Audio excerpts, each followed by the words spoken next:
столице Афганистана в результате теракта смертника была подорвана полицейская машина Европейского Союза. Один прохожий погиб, еще как минимум 5 были ранены. Теракт произошел перед штаб-квартирой миссии полиции Евросоюза в Кабуле.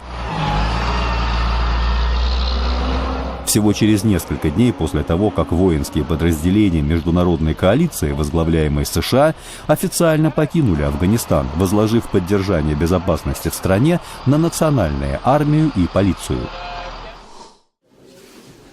В Белоруссии прошли похороны бывшего министра сельского хозяйства Василия Леонова, известного ранее критика правительства президента Александра Лукашенко. Леонов скончался 4 января в возрасте 76 лет. В конце 90-х он был приговорен к 3 годам заключения по обвинениям в коррупции, которые многими считались политически мотивированными. Все будет известно после заседания суда.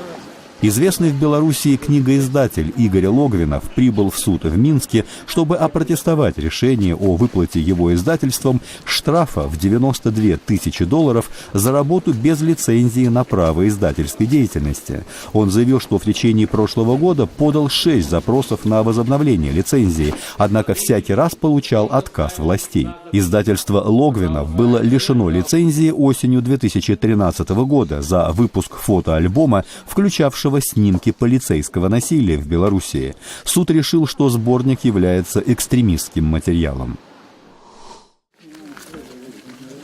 В центральной части Боснии и Герцеговины в результате оползня, разрушившего несколько домов, 1 человек погиб и 3 были ранены. Оползень возник на одном из отвалов угольной шахты. Из местного поселка пришлось эвакуировать 18 семей.